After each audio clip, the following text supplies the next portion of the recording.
That's great. It's some good stuff, though. We love it. Yeah, man, that's right. That's right. Hey, folks, this is Marc Elias here. I'm pleased to welcome Xavier Brandon to the show. Xavier, good to see you, sir. Great to see you as well. Thanks for having me. Yeah, it's my pleasure. So I had reached out to you on Facebook after I'd read, quite a bit about the leadership role you've been taking in the community about racial equality.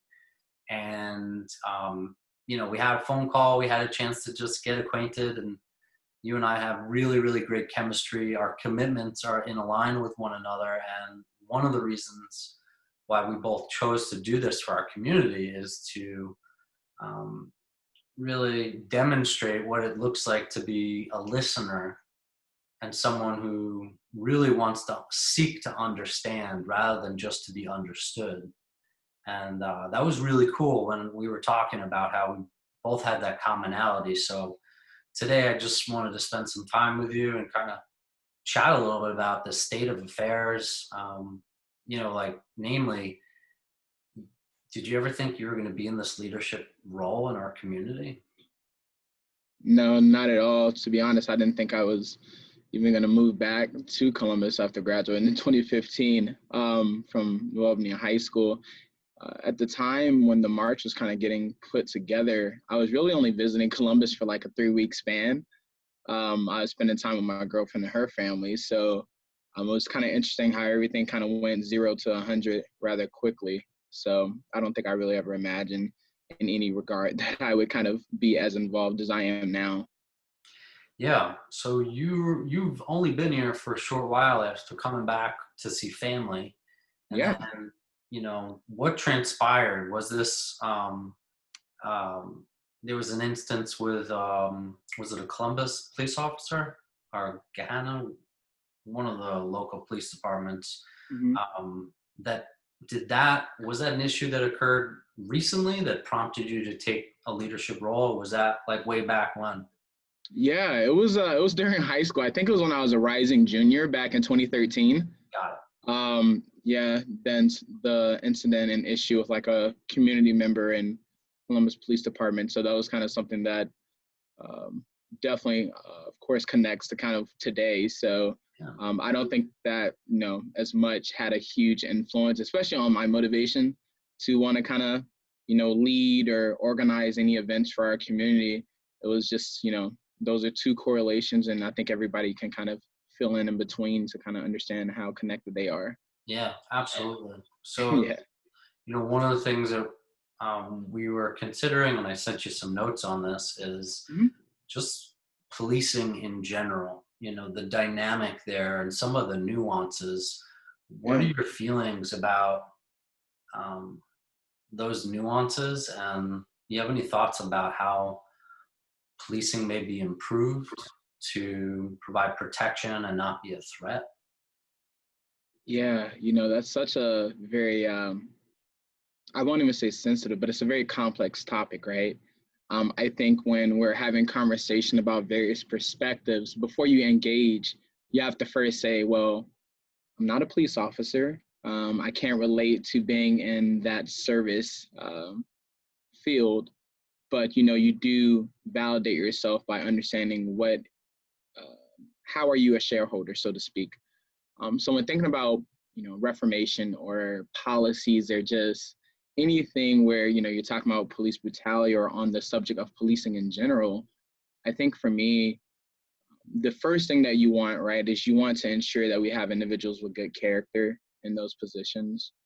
That's something that people kind of say, well, it's hard to kind of measure intangibles, and I absolutely agree.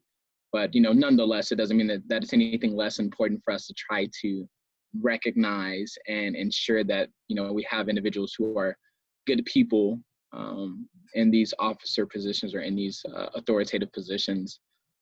I think that one of the roots of a lot of police brutality or in incidents alike, is unconscious bias, is systemic racism or oppression, both really, because it's kind of like some things are set up to kind of be inevitable, or unconscious bias is something that was created by historical events and political change and systematic design and things of that nature. So really the only thing that I kind of think of is when people are kind of, arguing, which I really wish it wasn't much of an argument, right? I don't think it's like good cops versus bad cops, or I don't think that when we hear things like defund the police, I think that things are made too political, like things are made too left and right. And I think that I understand that aspect of it, but I definitely think, when we're talking about Black Lives Matter or police brutality, it's a human issue, or better yet, for those who are kind of diehard patriots, it's an American issue.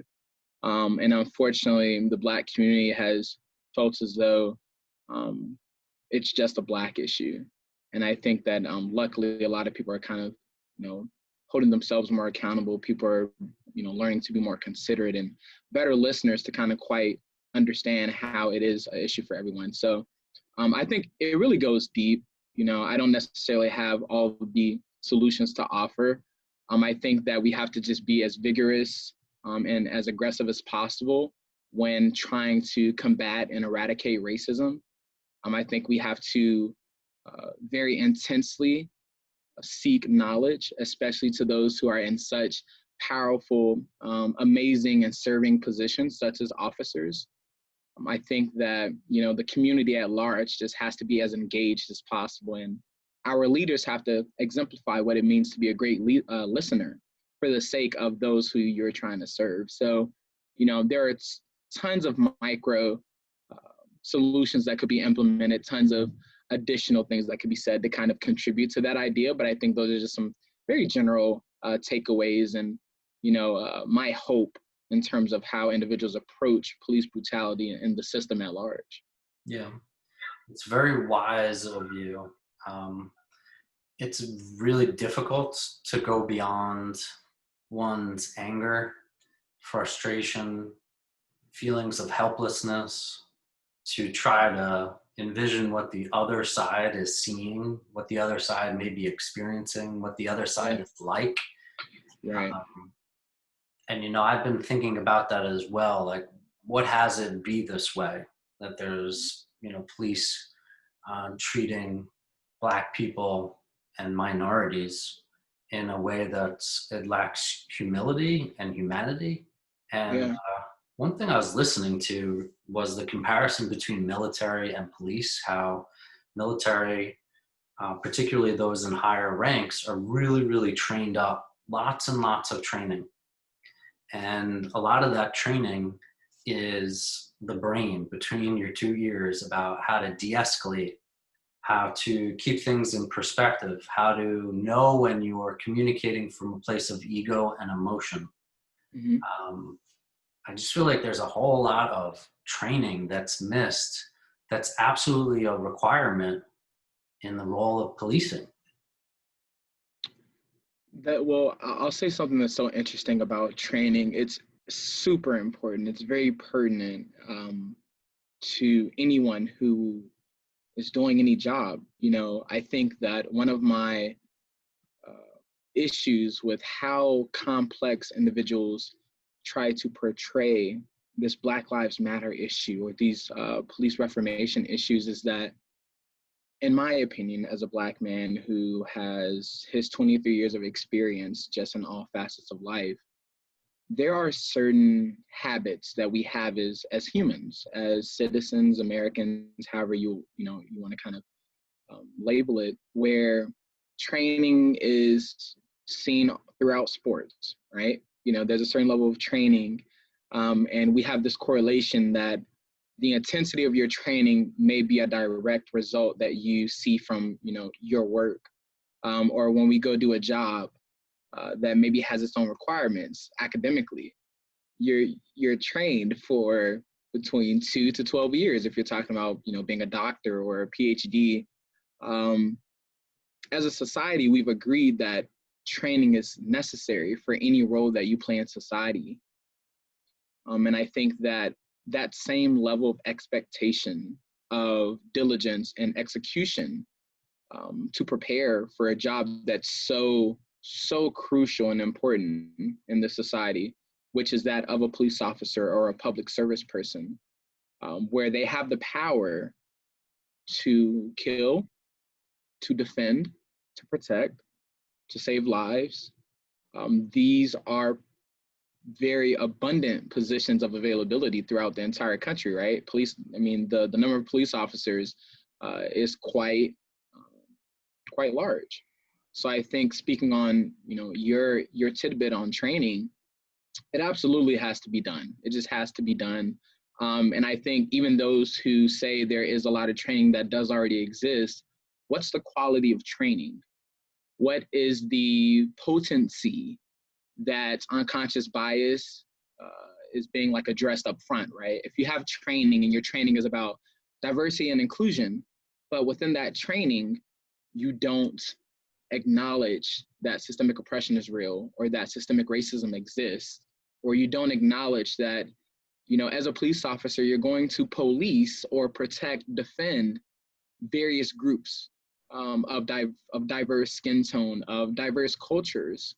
So I would like to think personally, if I were to be a policeman, I want to make sure I understand and I do my due diligence to, I want to know who lives in the community that I protect. I want to know how many skin tones there are. I want to know how many cultures, how many different languages are spoken, just because I would like to have a certain level of training. So I definitely think training is extremely important. I think, even with all the training in the world, somebody at their core, if they are how they are or who they are, you can have great training, but as people say, you can lead a horse to water, but can't make them drink, right? And that's, of course, not, wanting to say police officers are synonymous with horses, of course, but yeah, that's what I'd say about training, at least. Yeah. It's a delicate thing. I mean, in addition to the how to de-escalate and have empathy and sensitivity to Yeah. cultural nuances in communication, to identify racial bias, these types of things are important. The other consideration is that I just happen to be a hyper vigilant kind of dude. I lived through 9/11. I'm a New Yorker, so I'm already a little bit more jazzed up than your average Ohioan. Absolutely. And that type of kind of mentality of being kind of a hyper vigilant guy, Mm-hmm. it sometimes may have me react emotionally because I'm kind of hyper vigilant. I might be a little bit on edge. And I just think about, like, what if my life were at risk every day? Like, I woke up thinking, like, there's a possibility something could go really wrong today. Mm-hmm. I don't think the mental health aspect of policing and protection and taking into account the impact it's maybe having on officers, which Mm-hmm. takes away from their ability to have empathy, to be a better listener, to de-escalate. I think there's something to be said for, like, mental health with officers and just mental health in general, that, like, people kind of overlook that as being pretty important in this kind of partnership.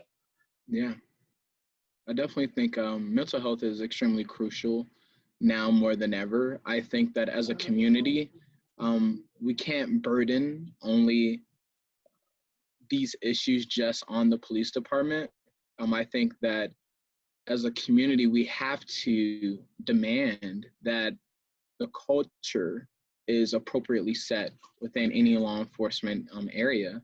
I think that we must ensure that we are communicating. We realize that police officers, they're no different than us. Police officers aren't glorified human beings um, who don't have unconscious bias or who don't have their own stories.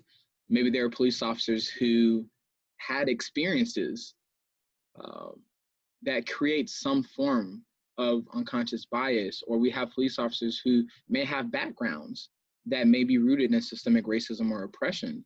I think it's pretty interesting that individuals who are extremely combative of the idea that the common police officer did not directly come from slave catchers and things of that nature, right? When people hear that, they immediately want to kind of come to the defense and reaffirm how police officers are so amazing and, how we should respect them because of the job that they have. And I definitely agree. I just don't think that the reaffirmation is needed. But more on your topic of like mental health, you know, any person who's in the military, any person who's any type of service member, they're all humans at the end of the day. When they get off of their shift, they go home, you know, and they take off a badge or a name tag, and they're a human. So I say that because I think that we must do our diligence to not turn a blind eye and pretend that systemic racism, out of all places, does not exist within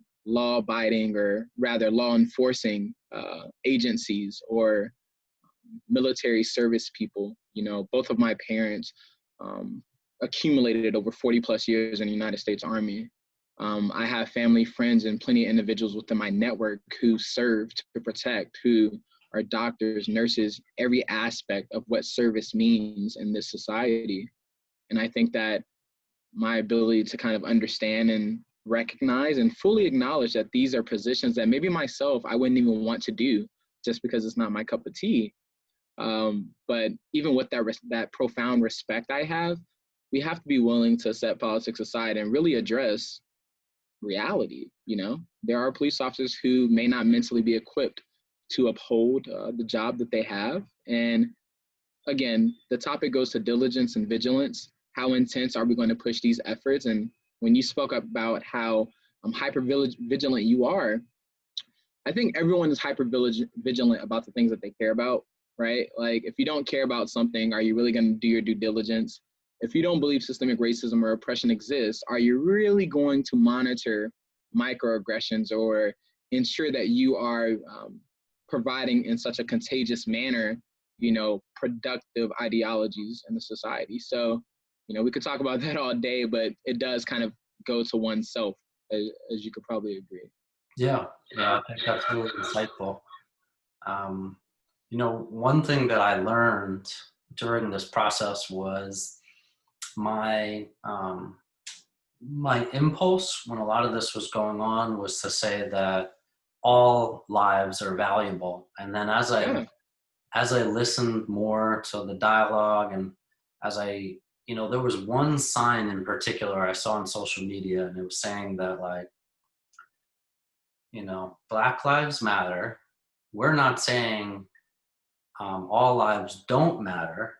We're saying that in this instance, Black Lives Matter, like, due in part to the specific challenges that are occurring right now.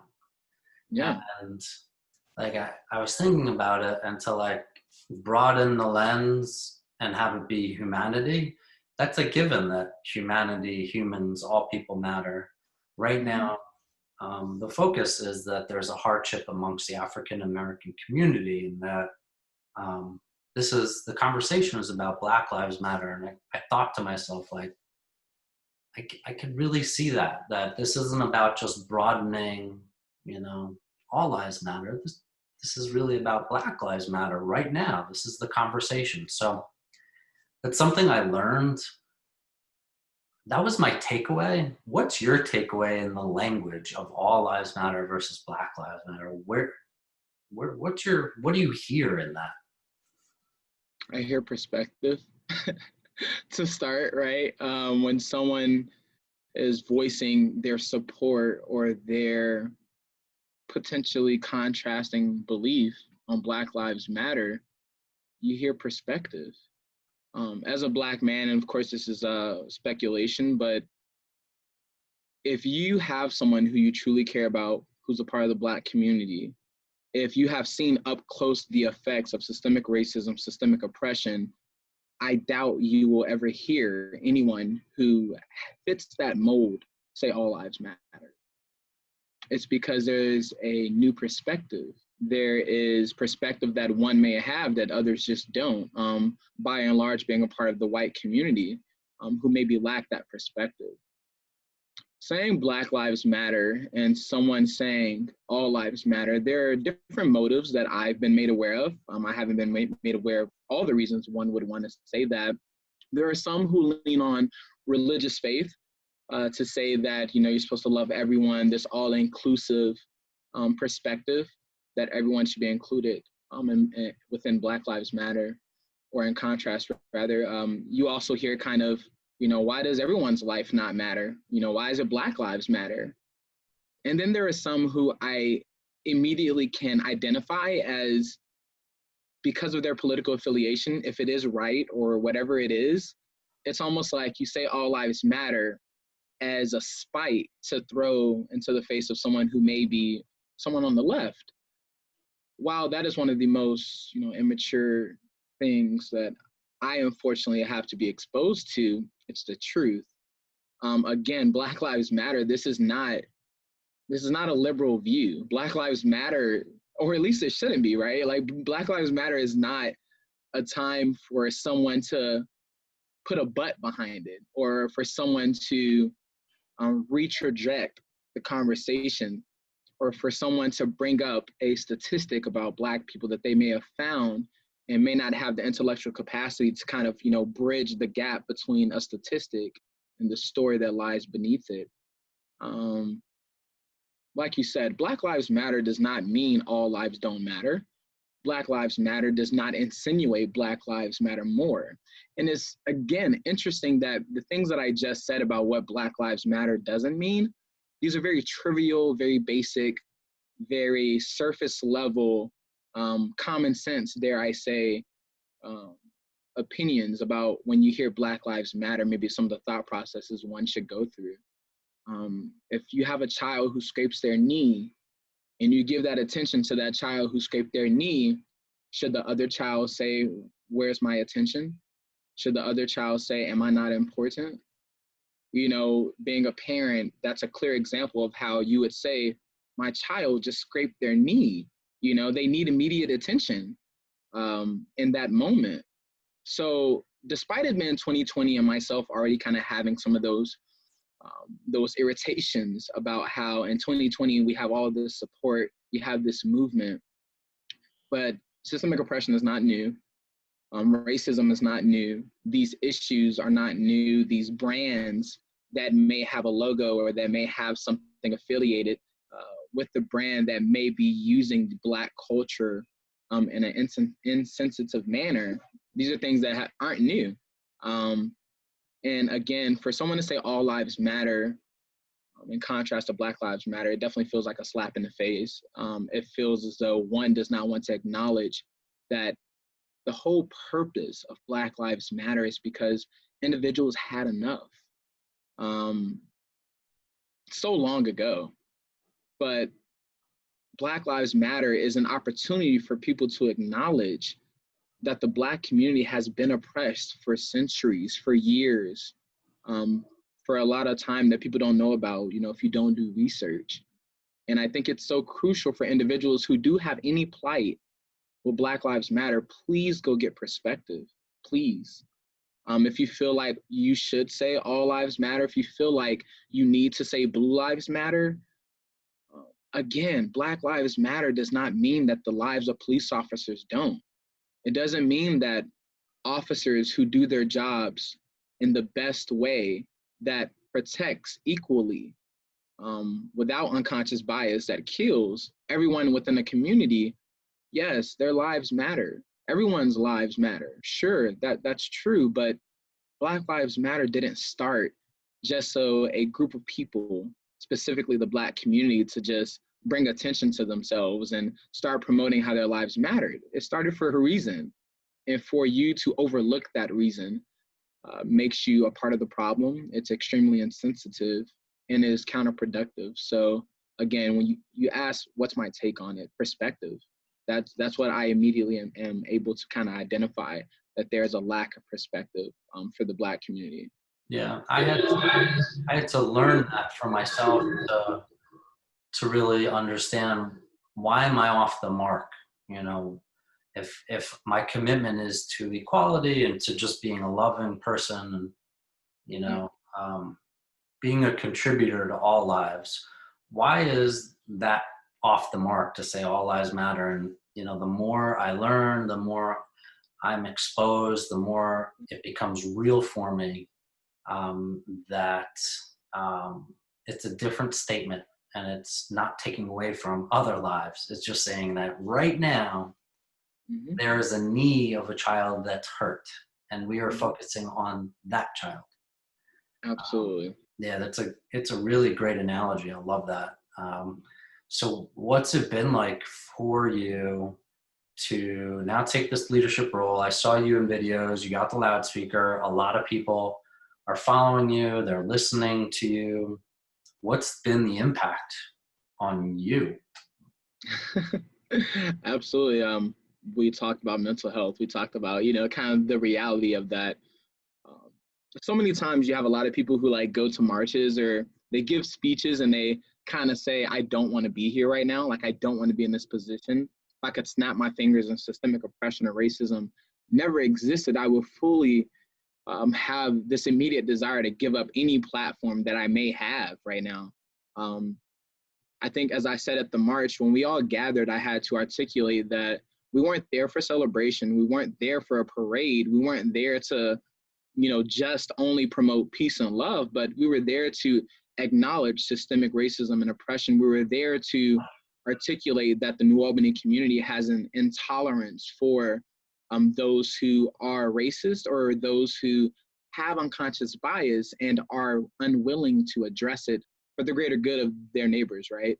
Um, so I think that, for myself, since that march, a lot of people have reached out, a lot of supporters, a lot of individuals who want to gain new perspective, who want to learn, who want to just know personally more about me and what I've been through in life and kind of how my path has kind of taken me in so many different atmospheres. Mental health has been something I've been very, very cautious of to make sure that I'm kind of keeping it all together, right? Everything is new to me. I've never been in the position to have to lead social change.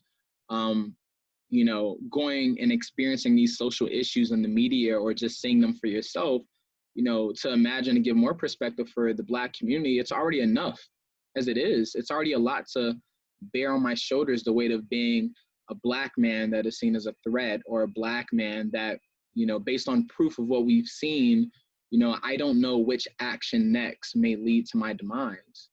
So as a result, you can kind of see how maybe describing it in such this dark and realistic way, it definitely kind of attacks your mental health. And on top of that, as Black people, we're having to step forward and lead this change while dealing with some of those issues or those mental burdens that we've already had based on, unfortunately, because of the color of our skin. So everything's been busy. I'm one to kind of take the burdens that I now have in stride because, I think as I've told so many allies, especially those who are part of the white community, if you wanted to stop being an activist, you can turn it off.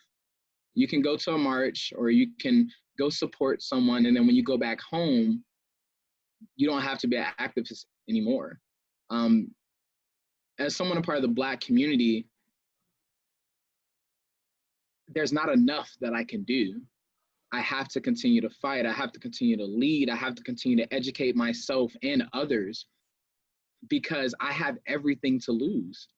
I don't know how much allies have to lose. I'm sure it's a case-by-case scenario and I don't want to speculate on that, but I could die. I could lose it all. I can lose my mentees. I can lose my girlfriend. I can lose my mom, my family, my siblings. I could lose everything. So for me, you can only imagine all the different thoughts that I have during the day, all of the prayers that I have to send up, being very faith-based and hoping that my life or my story doesn't end. So from a mental health perspective, I certainly, I do the necessary things that, must be done. I take breaks, I take a nap, go for a walk, maybe choose a day to be intentionally lazy. It's definitely been a lot, and combining that with my aspirations or with my current work of creating and establishing a nonprofit with a clear mission and wanting to contribute to dismantling systemic racism and oppression, I guess in shorter words, I'm doing okay. Good. Yeah. I can imagine that there's a lot of weight there that is omnipresent.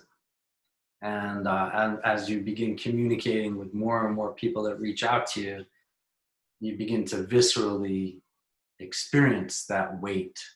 And you are a newbie at experiencing that leadership role Yeah. in racial equality. Am I correct? Or had That's a new kind of role you've taken on? Yeah, a lot of people will say that I've always been a leader, but of course, I can't necessarily equate anything I've ever done to being as important and pertinent as what I'm doing now. So, yeah, I think I'd say for the most part, this is a first, very, very new to me. Yeah, I would suspect, because when you're a leader everywhere. It's just that it manifests differently depending on the passion, the desire, the motivation.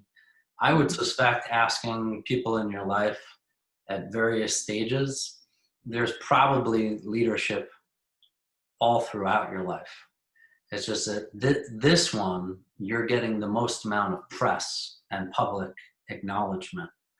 Uh, Yeah. what's the vibe like at home with like your girlfriend and like your parents? Mhm. What's that like for them to have a loved one who's in the public eye, who's really taking the leadership role? Are they worried for your well-being? Are they proud? Are they like, where's their head in all of this? I'd say practically, in terms of well-being at least, to be Black, someone's worrying about your well-being at all times. It could be outside the social fight for equality, even before this position kind of came about, or this platform of fighting within the New Albany community came about. My family are always kind of worried about my well-being, and likewise, right, for anyone in the Black community, we understand that burden of always consistently maybe worrying about what happens when you leave home or even when you're at home. Ever since kind of everything transpired with the march and going forward, um, you know, everyone around me, my village, so to speak, my family, friends, and supporters and loved ones, they've kind of gathered around me to, ensure that one is my mental health okay. Two, they're just providing as much support as they can for me to lean on them as I need them. And a lot of serious conversations are happening at home. What can we do? How can we, adequately lead uh, individuals and community members? We're having conversations about, now we have a lot more white people who are willing to ask the question and be vulnerable and learn. We want to make sure we're sending the right message. We want to make sure we are articulating in the most real way our pain or sufferings, or, what can actually be done to support everything that's going on right now. I think, everything at home is pretty fortified and pretty busy, to say the least, during these times. Everyone is experiencing uncomfort. Everyone is trying to self-reflect and ask themselves, are they doing enough? Asking themselves, what more can I do? And hopefully what that communicates to other individuals who do get a chance to kind of see this is the Black community is exhausted, but we will keep going, but we can't do it by ourselves. People need to be willing to kind of speak up, not as saviors, not with this savior mentality of we must step in to save Black people, but hopefully motivated by, if you consider yourself a being of any kind, are you willing to sit by and, witness wrong being done? Are you willing to be complacent? And I think that's kind of also speaks to police officers. There are good cops, and then there's a wide spectrum of bad cops. And I would qualify even a complacent officer or any public server. If you're complacent, you may in large be a bad servant of any community you're in. I agree. Complacency kind of leads to that. So Yeah, yeah, that's I what I say. agree. Um, I was just thinking about something, which is, we talked about this on the telephone, which is, having uncomfortable conversations, and Yeah. what are you really committed to? Are you committed to being safe Hmm. and not having the dialogue and allowing this type of injustice to continue, which Yeah. is complacency? Or are you really committed to transformation, communication, partnership, compassion, empathy? And when I said to you on the phone, I hit you up on Facebook or however we talked. And I was like, I'm a little bit nervous to get into this conversation.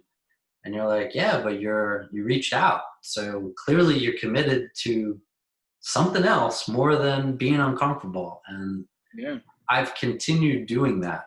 Um, Everyone in my community, friends, people I work with, my neighbors that are African American, I'm engaging in this dialogue, and I can see the look on their face of relief that, like, the elephant is in the living room. Would someone just like say something about it? Please. Um, and like every time I've had this conversation with the Black people in my life, I can see relief in their eyes. I can see upset. I can see upset. And then I can see like appreciation that, like, I'm taking that action to step out of my comfort zone and have an honest dialogue. How are you doing? What's your take on this? Hey man, I got love for you. This whole thing is crazy. I want you to know that, I'm there for you. If you got to just talk this out with me. Yeah. Um, these are pretty basic things. Like little kids do this. Like those biases and those pretenses and those barriers for entry, they don't exist with little kids. Hmm. It's almost like, you and I, when we connected, we are allowing ourselves to just be like intelligent little kids that like are able to put aside all that rubbish and just like be with one another and just be a good listener and play in the same sandbox together. Hmm. Yeah, of course. I think something that's so remarkable about corporate workspaces nowadays, right? There are so many people who are at work, who are in their meetings with people part of the Black community, and maybe your meeting is about a spreadsheet, maybe it's about profitability, maybe it's about your customers and consumers, or maybe it's about a project, anything, right? And in these meetings, no one is being willing, who's not a part of the Black community, to say, hey, how are you doing? Hey, are you okay? Hey, we understand so much is going on in the world, but you know we don't want to just continue as if everything is fine in our world. They're having that consideration. And even today I went to work remotely, and I was in a meeting, and it's Juneteenth. No one said happy Juneteenth. No one wanted to kind of check in on me. Hey, how's everything been going? Are you okay? I don't want to have a political conversation, but on a human side, are you okay? And I think, as I explained to you when we did have that conversation about you being willing to be vulnerable and be, uncomfortable, right? Is for any allies or anyone who is not a part of the Black community has been uncomfortable and has been immersed in discomfort since, just since, right? Um, so one, being able to self-reflect and say, I am willing to be uncomfortable because of my privilege that has allowed me to be comfortable for so long. I'm willing to be vulnerable. You can't truly have growth and development if you're not willing to be uncomfortable and vulnerable. Again, these are habits that we implement in every other aspect of life. In sports, great coaches tell you to get comfortable with being uncomfortable. When you go into your entry level job, when you have mentors, they tell you, get comfortable with being uncomfortable for the good, right? People tell you to do that because you're going to get better from it. Why, in terms of these social injustices or racial equality, is the same thing not being harped on or being preached or being articulated to so many communities? Why are there not people stepping up to say, be vulnerable, get comfortable with being uncomfortable? Because if you're complacent, and maybe as a white person, you're not having conversations that make you uncomfortable, your conversations must not, be as specified or as strategic to kind of combat racism. So that's what I would say about that. But absolutely, definitely, I think being vulnerable, being uncomfortable, they're immensely important to, if you really want to be an ally, continue to have those uncomfortable conversations with your friends, everyone within your ecosystem.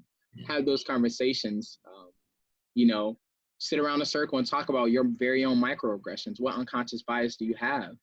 Maybe go into a neighborhood that you wouldn't naturally go into to seek knowledge, to seek truth, to gain more perspective. You know, this isn't just for a couple months or for the rest of 2020 or after coronavirus is over. This is for a lifetime, you know, and I think everyone needs to kind of take on that mindset that pledging yourself or being committed to, you know, equality or inclusiveness for everyone, it's not that hard. Yeah, it's about humility. I think what contributes to some of the divide, which I also don't want to get into the politics realm, but there is an environment which is creating a real distance between human beings, that's kind of polarizing. Um, the other thing is as a kid, kids can be vulnerable in a magical way because they haven't been hurt. And the more adults get hurt, the more they put that like tissue of protection, that like callousness, and that callousness decreases your ability to be, a human being with another human being. It puts something in the way. You know what I mean? Yeah. Like I think it's the most beautiful thing to see little kids. Like when there's like another little kid with a disability or a different skin color. My little dude has never come home and like he's never said anything about his other cultural classmates, minorities or otherwise. And it's like, that's a beautiful thing. Like, there's something to learn from little people. And by little people, I mean young people. Yeah. I do think it's amazing, right? Like, um, I will address this in two ways where people say like, oh, I don't see color at all, right? Um, the innocence in that of not wanting to see color because you have love for everyone. Or when you talk about little kids, kind of how, they don't have that higher ability to kind of think critically about what they see and kind of digest it or process it in that way. So it's always beautiful when you see kids of different backgrounds just looking at each other as kids. But I think it is so crucial for parents who do have the ability to kind of critically think to like make sure we're raising our children to see color. And that's real beauty. When you're able, as your child is coming up, to say, hey, so when someone has a different color than you, they have a different heritage. They have a different perspective on life. They have a different take on different things. You can just equate it to like a different pair of glasses, if you will, right? You just see the world in a whole new way. And I think people need to get more in the habit of making sure they see color. As a Black man, I want you to see my color, because without my color or without my history or my heritage, what am I without it? And I think kind of making sure our children don't see color, the danger in that is we raise them to not see color. However, they get exposed around middle school, for sure. They get exposed to how society does see color. So now you're raised up to never see color. And then all of a sudden you're hit with this unfortunate reality that no, society does see color. Our institutions, our system sees color. And what that does is it does not properly equip a child to deal with what they see, to actually digest and critically think about what they're witnessing in terms of such inequality and social injustice. So I think that it's very important for children to kind of be raised up to, like, in a beautiful way, see color. That's interesting. Yeah, I never heard it put that way. That's a really prolific thing, that seeing it is a very important thing, and to be a critical thinker as a young person, which the parents are responsible for. I think one of the challenges is for younger people in particular, as they get into middle school and high school, is that now they have this communication tool, this medium, this platform to speak in a very unintelligent, emotional way Yeah. called the internet. Hmm. And I don't know, I guess people get uncomfortable there because there's so lack of empathy and connection. It's just like a keyboard. Yeah. But Touch that. that's when it's the bias, the all the icky stuff is most exposed, Hmm. because like there's no impact to saying this stuff. I'm at my computer screen and I can just write terrible things. Right. And I think it's training young people to have less empathy and less communication abilities. Hmm. Yeah. That's my sense. Right. I definitely agree. I think kind of just how you said, echoing, we have to train, we have to educate, we have to, let our children know about the dark history of the US, right? Like I think people have this idea that if they expose their children to such horrific stories, if we expose children to the truth about Thanksgiving, there are so many Thanksgiving programs that happen in elementary school. Beautiful, you come home, maybe you drew something, or you can't wait to have your meal with your family, but you're not properly um, training your children up if you don't let them also know about some of the harsh truth of reality in this country. And you know for people who say, like, I just don't want to expose my child to such terrible things, or you don't want to taint them, in the Black community, that's not an option at all. For our children, the minute that they're born, as early as we can, we have to say, hey, this is what it means in this country for you to be Black. You need to know that if you're a child, you can't, say certain things, or you can't, or I'm sorry, you can, but this may kind of, offer or attract the wrong attention or some form of discrimination. Like, we have to start being so creative in the Black community. How creative can we be with explaining these things to our children when they see anything with George Floyd or Sandra Bland or Eric Garner, or the list goes on? If we're watching the news and they walk up and they see Black man gets killed by the police, then they're saying, mommy, daddy, aren't the police there to help you? And then we have to have these conversations with our 5-year-olds or however old they are when they kind of ask these questions. Um, Again, I think it's just another perspective as a parent within the Black community. Your children have to grow up with this. My 11-year-old sister, she was recently just featured on the news, which is, so cool and awesome to kind of see her do that. In Louisville, Kentucky, we attended a protest for Breonna Taylor and for the Black Lives Matter movement. And it was children led.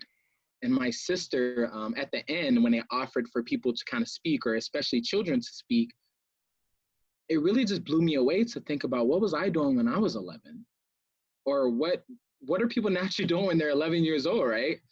And my sister is having to, because she's moved to speak about police brutality, or speak and encourage other children that, hey, if you're Black, you're still spectacular, in her own words.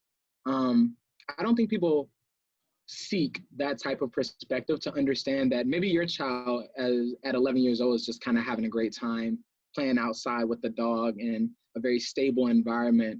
But in the Black community, to be 11 years old, there are so many 11-year-olds who are now having to be exposed to things that white counterparts would not want their child to be exposed to ever, you know? Yeah.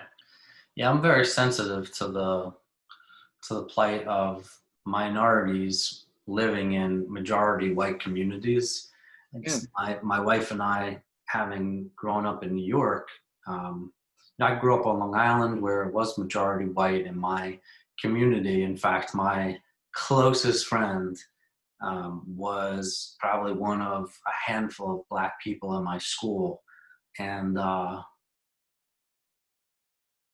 yeah, well, I've always been kind of sensitive to looking around. And I tell my wife, I say, there's a lot of white bread in here. We're moving to the white bread community. And her and I have discussions about the implications of that Yeah. on our kids, on us, that diversity is very important. I do miss some of it in New York City in particular. To be exposed and engulfed in so many cultures, creeds, languages. it's kind of nice to get lost in it all and know, like, get out of your little microcosm. Yeah. Oh Um, yeah. that's what this is prompting me to do in this conversation, is to get out of my own head. And that's a beautiful thing, by the way, monkey brain. When you can get out of your own head and you're just being with either another person, or you're in that, like, that zone where it's like the flow state, where it's like a timeless experience, or um, an effortless experience. Like that experience, like I'm having with you right now. Oh yeah. Good. It's good, man. It can be done. It can be done. It's actually a lot easier than we all think. Absolutely. It's a lot easier. It's just being intentional. Yeah. Hmm. So for, people of non-minorities, non-African Americans, I heard you say, like, what's helpful is like when people check in with me and they say, like, hey man, how are you doing? Like, how are you really doing? Yeah. Is there anything else that you think friends, family, colleagues, maybe from the white community could do or ask or say that would be really poignant? Or maybe now that I say it, it's probably just being sensitive and saying something. Yeah. Um, I'll say the biggest thing is self-education. I think as much as I would love people to reach out, if you're willing to kind of, before you even reach out to me, you go gain your own perspective, you go do your own research, you know, via literature and Google, whatever resources, whatever means you have, you go educate, what is this dark history everybody's talking about? Or what is systemic oppression? I've been exposed to the theory that systemic racism and oppression is false, that it's a myth. Um, so with such views out there similar to that, especially to the white community and anyone else who's not a part of the Black community, go educate yourself. Go find this information. Even if you disagree with it, well, go do research to further prove that to yourself, and obviously you'll kind of find out the opposite. Secondly, yeah, reach out. Um, this isn't like a call and charge for everyone to just like constantly every day bombard all your Black friends. Hey, are you doing okay? Right. But it's more of what that symbolizes. By someone reaching out to me, you're symbolizing or you're showing me that you acknowledge what I may be going through, that I may be going through anything at all. I think those who choose not to reach out, there are some who don't reach out because they genuinely don't know what to even say. But I think, again, those who do take that step, who do say, well, the least I'll do is reach out and say, hey, I don't know what to say right now, but I'm just checking on you, right? Like, that's love. That's someone who doesn't care about politics. That's someone who doesn't care, about trying to be politically correct, or someone who's trying to address you in the right way. They just care about you as a person. Self-education, being considerate, gaining perspective, go out there and march, say something in the corporate world. If you don't work with anyone in the Black community, don't use that as your excuse or your barrier to say, well, I don't work with anyone Black, so no need for me to bring up the conversation here. You bringing up the conversation could help someone outside of work. When you have the conversation with your bosses, your colleagues, maybe they will gain a new perspective, or maybe, again, it becomes contagious. The more that someone has the power and the capability to have these uncomfortable discussions for the uplifting of the Black community, and you choose not to do it, maybe the person you were going to talk to and address unconscious bias and kind of educate one another that you were going to engage with, maybe they were going to go talk to 10 other people. And maybe those people they talked to were going to go talk to 10 more people. So you choosing not to say anything or have or engage in this conversation, it deprives yourself of impact and productivity. So I think those are probably just the biggest things, ensure that you're gaining your perspective and you're doing your own research. You conduct research for yourself. If you don't know what Thanksgiving is about, look that up too. We have to stop glorifying and being unwilling to dismantle this, I'm not sure of the correct term, but making history seem sweet, for lack of better terms, right? making history seem like, oh, everybody were conquerors back in the day. You know, we all knew that. But if you're going to coexist with others in society, you should definitely be willing to kind of understand, you know, what you're around. If you live in Columbus, understand who Christopher Columbus was, understand everything, Abraham Lincoln. I mean, everyone, right? You know, it's about doing your research. You just can't willingly choose to be ignorant, you know, for the sake of self-preservation. So, Sure. yes, text people in your community, make sure they're okay. Please go get education for yourself. Try to gain new perspective, and just have uncomfortable conversations with those around you. Because if you do it with a good heart, with good intentions, I'm one who's typically positive to hope and say that it will likely end in very productive dialogue. Yeah. So now that this interview is going to go out to the world and people get to see what it's like to be heard, to be compassionate, to be truly curious, and to see what the other's point of view is, Yeah. you know, who would you want to connect with to help steward your mission?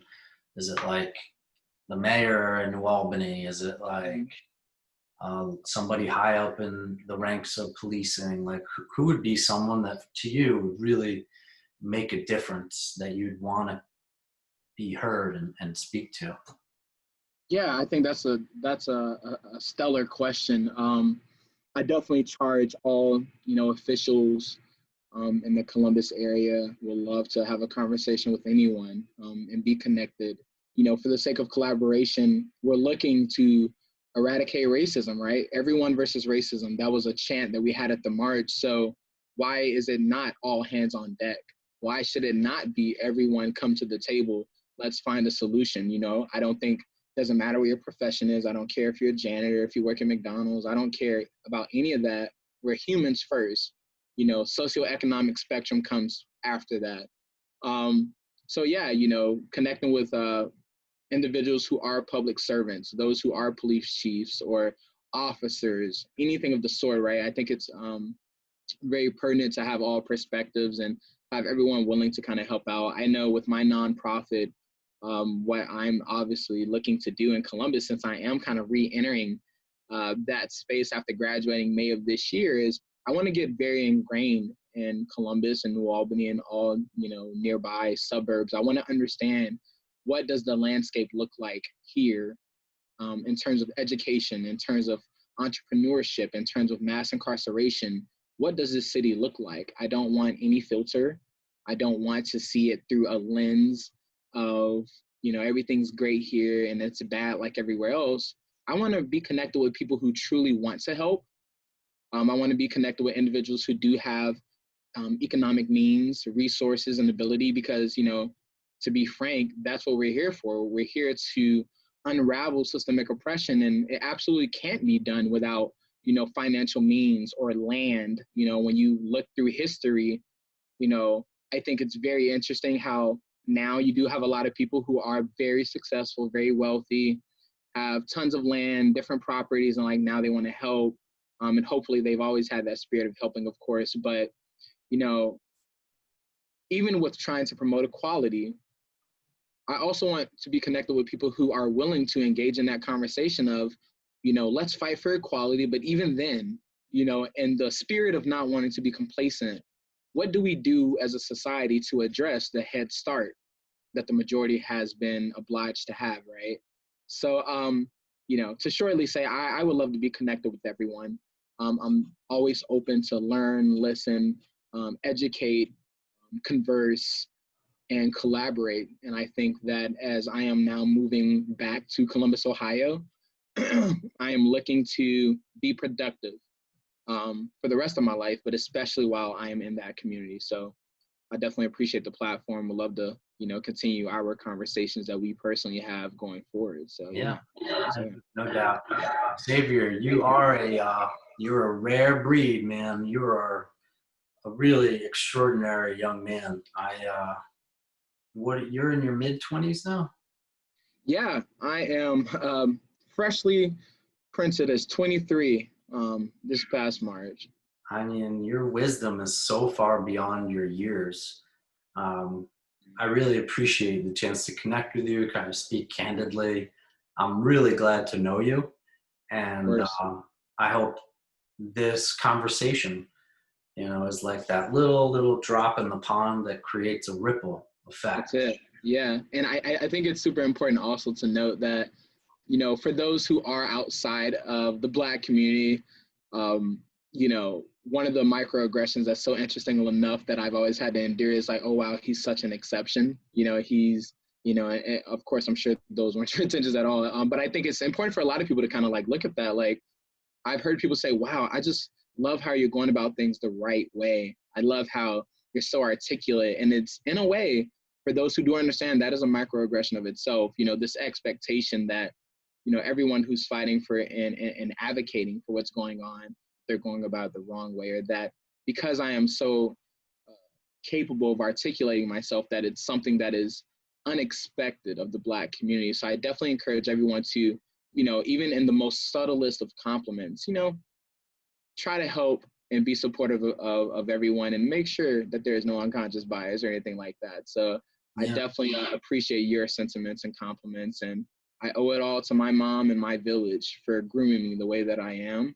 And I always look to be a beacon that further exemplifies what is so common in my community, in the Black community specifically. So I'm not too rare.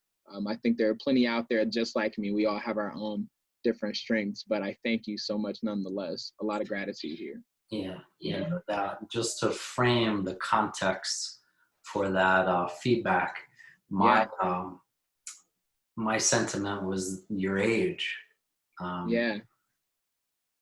has you be very much beyond your years, and in that I felt was rare. Thank Um, you so much for that. yeah, yeah, and I got your point concerning unconscious bias. Oh Um, yeah. that's a powerful thing. So thank you for being you, and Xavier. I look forward to seeing where this takes you and how it is I can be your partner in Yeah. achieving equality and creating more empathy amongst people. So Yeah. with that, lots of love, my man. I'm Marc Elias, and I'm so glad you joined us here today. Bye, everyone. Thank you. Hmm. See ya.